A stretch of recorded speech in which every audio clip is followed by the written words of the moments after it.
ดได้ประมาณชั่วโมงกว่าๆเกือบ2 ชั่วโมงแหละได้ประมาณนี้ยังประมาณนี้ไกลแล้วพี่น้องเอ้ยคาดหมายคือว่ามือหนึ่งเนาะมือหนึ่งเลยคือสีโบหึงเนาะแต่ว่ามือนี้เป็นมือแล้วเกี่ยวเข่ามือเดียวเข่าแถวนี้มันอยากห่างนิดนึงเพราะว่าเข่ามันนั่นเลยมันเข่ามันตายพี่น้องเลยเอาลงมาสาบแถวนั่นนาดีอยู่เข่าพักอยู่ปีนี้สาบถือว่าธรรมดามาลุ้นกันว่าเท่านั่นแล้วมันสิได้ตายสันใดมันเป็นหมากเป็นอย่างนี้เนาะสิได้เป็นฮอดจักซิบนะมาลุ้นกันพุ่นเลยหน่อยเพราะว่าเมื่อนี้เขาเกี่ยวมือใหม่กะเขาสิได้ลงมามัดเนาะกะสิยังลายมือเติบอยู่ดอกเพื่อสิได้เป็นหมากนี่กะกลัวสิในเป็นหมากก็คือสิลายมือเติบอยู่อันนี้ก็ได้ขึ้นไปหาเห็ดอยู่เห็ดกินมาให้เพิ่นนี่มันตายช่องว่างไปนี่เดี๋ยวนี้ผมมีเข่าเลยมันเป็นหน้าบ่เพียง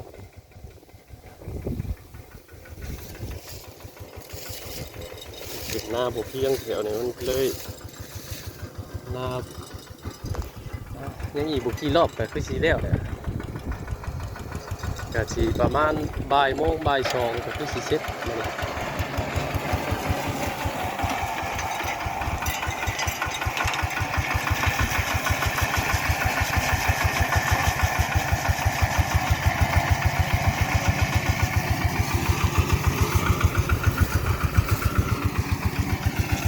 แต่โอเคอยู่เนาะหมงแถวหมงอย่างมันนี่นะมันเป็นหน้าบ้านมันก็ต่อเพื่องที่มันจะโบตกปานใดถ้าเป็นหน้าดำนี่มันสีตกช่องว่างมัน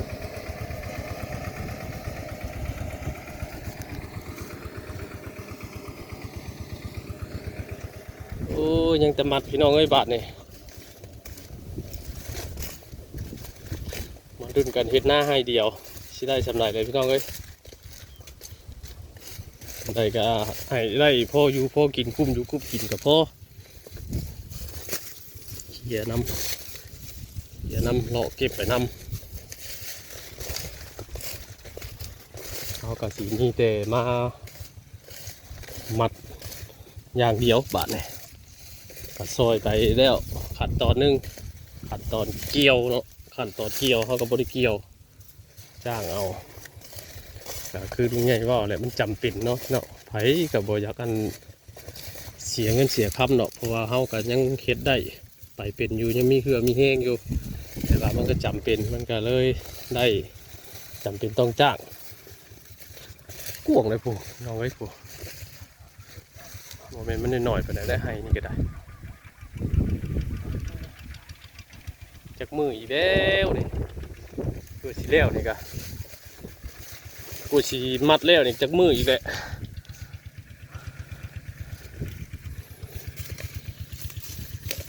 ก็ยังใครทว่าเขามีหน้าที่เดียวคือมัดอย่างเดียวบาดเนี่ยมัดแล้วก็คนก็ชี้เอาขึ้นโบไกดอกสีเอาไปไหว้หมงกกจาดนี่แหละ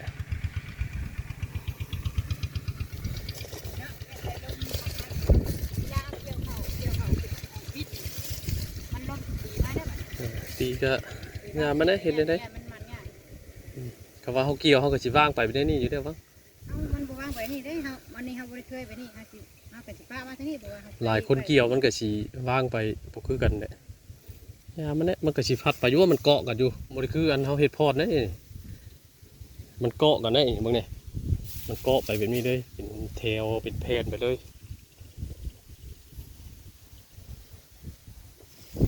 มาเลยทางดีก่อนอย่าตัดแข้งในปานว่าเนี่ย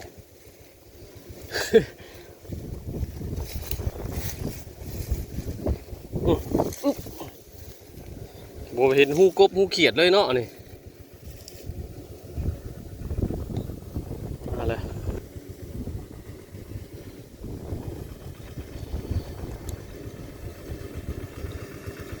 ไว้ไปอีกขั้นตอนหนึง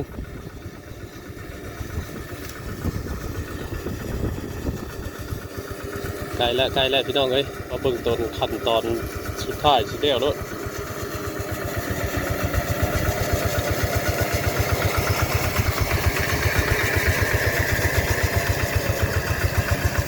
ใครอยากใช้บริการเพิ่นติดต่อมาได้ทั้งอันบ้านโคกเฮานี่แหละหากเห็นเขามาขั้นเดียวนี่แหละปีนี่นั่นแหละปีต่อไปเนาะอีกบุกี่รอบแล้วนะ รอบแล้ว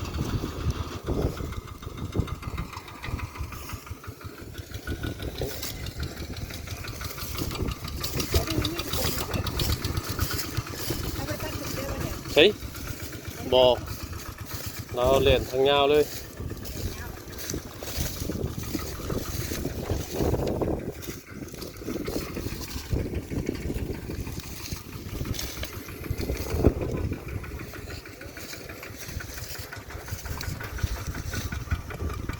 บนหลายปันใด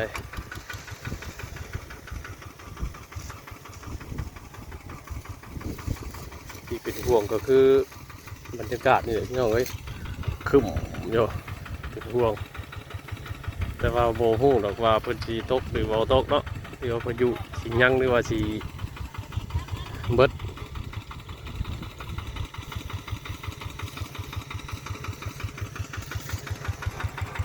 ครึ้มผ้าครึ้มคนอยู่เลยจะครึ้มอะไรก็ครึ้มล้มกับโบหูยังครึ้มล้มมันเนี่ยลมหนาวเลย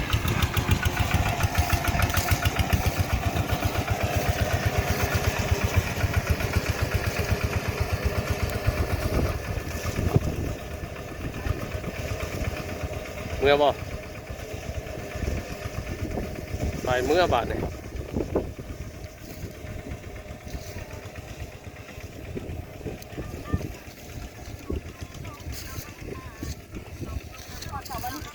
เฮ้ยเอากระเบลนี่เล่นเจมันนะเขาก็ฮุบออกทีเดียวมันเจไปเขาห้วยเขาก็ฮุบออกตลอดไปเมื่อเอาไป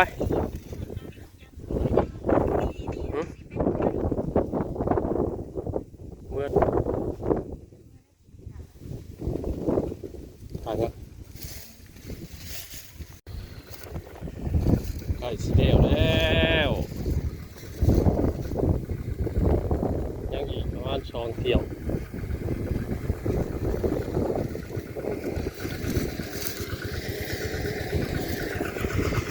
ประมาณ2 เที่ยว2 รอบนี่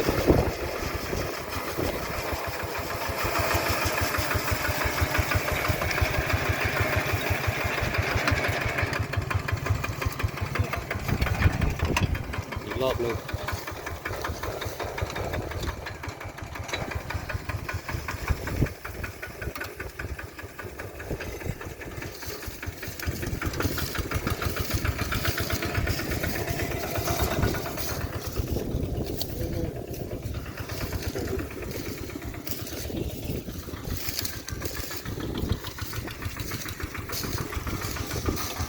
ยังได้หนึ่ง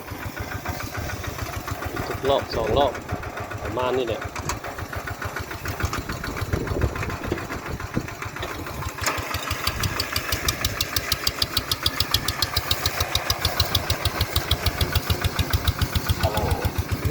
อย่างนี้บาทประกาศอย่างนี้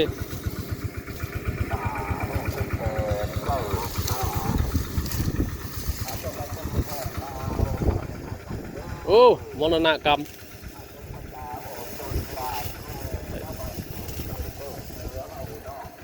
โคงใหญ่ครับบ่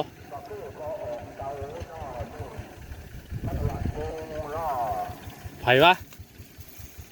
เสาบ่หอกเสาเอ้าแต่เสาอันทหารนะบ่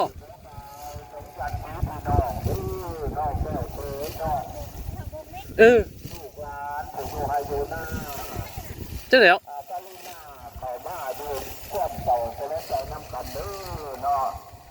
พอกเสาผัวได้ทอดไหนแต่เสา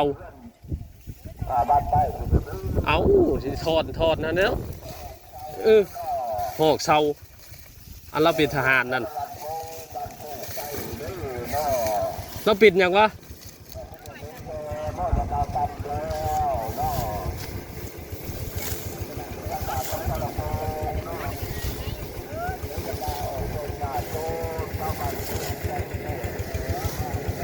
จังหางนกบ่เขา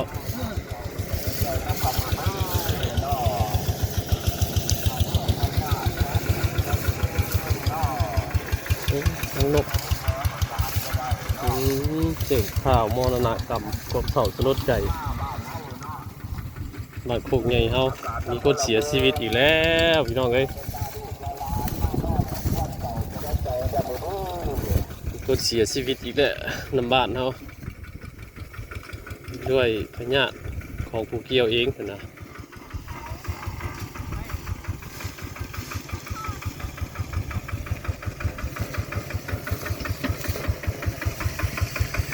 เสร็จแล้วอีกรอบนี้รอบหน้า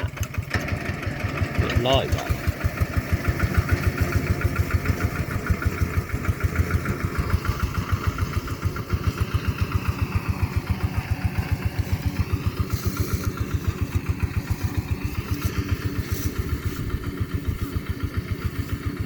2 รอบ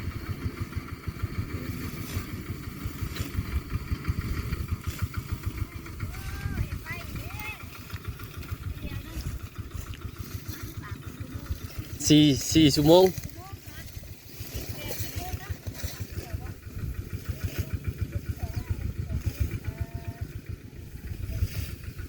งาน4 ชั่วโ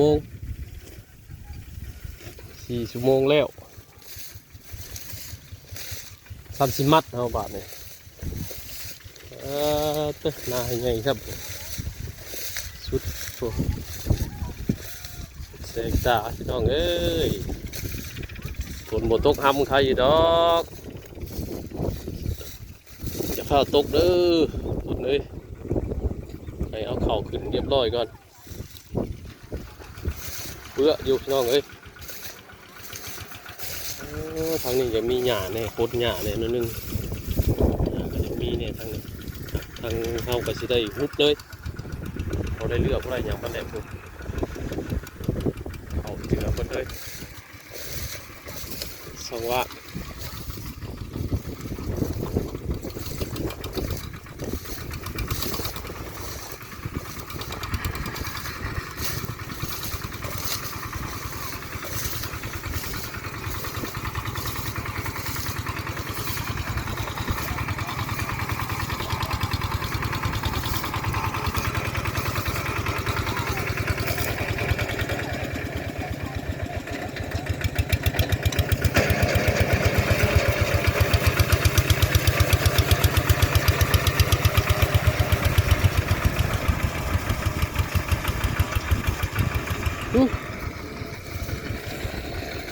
จะกบจะเขียด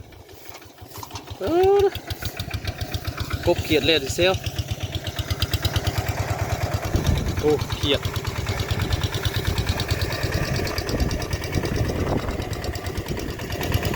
ใช่บาท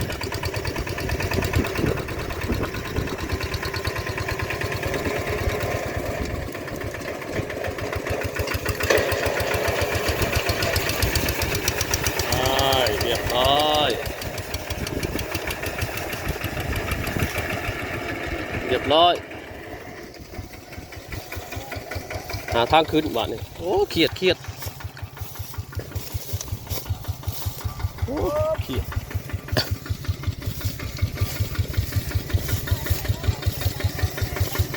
โอ้เขียดลายดิ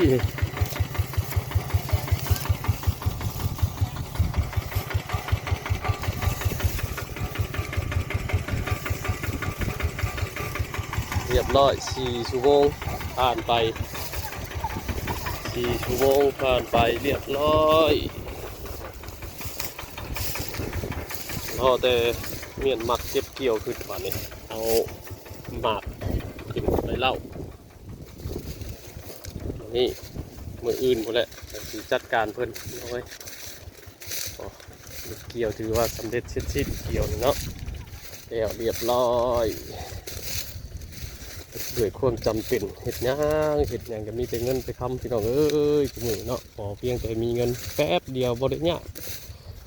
เรียกพี่น้องเงินเห็ดได้ทุกอย่างเนาะบ่มีเงินก็ยากพี่น้องเลยจะให้ชาวนาเฮายังบอกบ่มีเฮาก็สิได้ขายเข่าเห็ดหน้าเนาะขายเข่าให้เพิ่นอันนี้ก็สิขายเข่าพี่น้องเลยก็สิประมาณจักสอบบ่สิประมาณสิบ่ฮอด10 สอบแต่ว่าเนาะสิขายเข่าให้เพิ่นนี่ก็ได้เขาก็สิได้ประมาณจำนวนอะไรเฮ็ดเพราะว่ากุ้มอยู่กุ้มกินนี่แหละ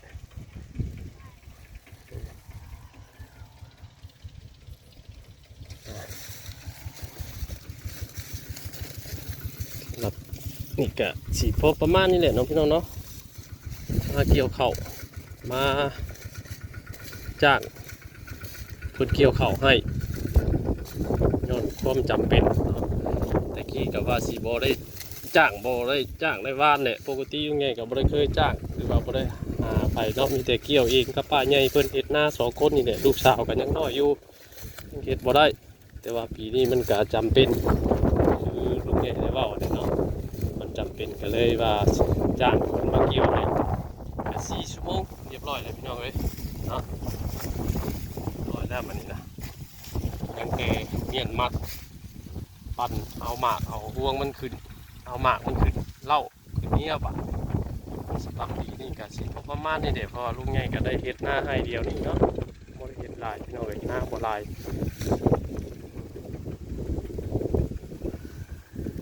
ก็เฮ็ดคำเฮาบ่จ้างบ่หยังก็ย่านบ่ทันฟ้าทันฝนเพิ่นสิลงมาก็บ่จักมื้อจักวันบ่คือแต่พ่อแต่แม่เพิ่นคำว่าเบิดก็คือเบิดฟ้าฝนเนาะอันนี้มันบ่จักเบิดจักเครื่องจะเกลือตกอยู่ตลอดคือจะตกก็ตกอันนี้ก็มืดอยู่ได้นี่พี่น้องไอ้นี่เสียงได้นี่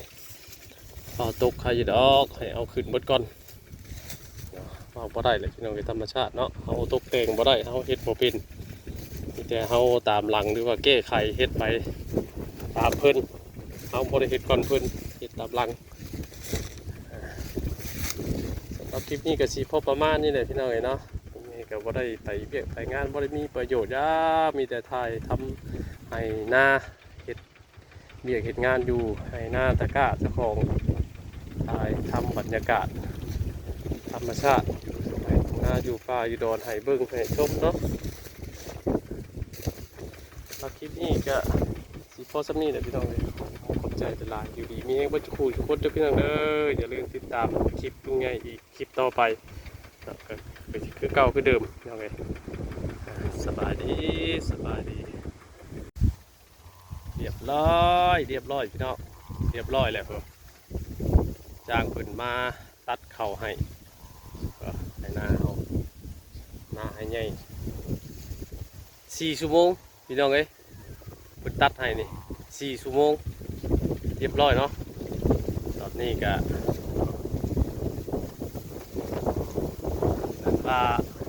ปีนี้แล้วตัดเลยเนาะแล้วเกี่ยวแล้วตัดแต่ว่ายังบ่ได้ขนขึ้นอันนี้ก็จักสิเมนจักมือแล้วบัดนี้เนาะกลัวสิว่าเป็นหมากออกมาแล้วก็สิเอาขึ้นเล่านะเพราะว่า2 คนเฮาเฮ็ดหน้ากับป้าใหญ่เนาะมากับเฮาก็มีเวียกมีงานไปก็เลยอันจ้างเพิ่นมาตัดเข้าให้เรียบร้อยใหญ่เอามานี่มือเดียวพี่น้องเอ้ยโอ้ยเรียบร้อยเนาะลมซับพี่น้องเอ้ยฝนหมดตกใส่ก็ยังไข่อยู่รอแต่มัดกับปั้นบาดที่เรียบร้อยเป็นมาเกี่ยวให้เอารถมาตัดครับเดี๋ยวสีจ้างคนนี่ก็โยกคือสียังโมเล่ดอกบาทนี่เนาะอันนี้เพิ่นมาลงให้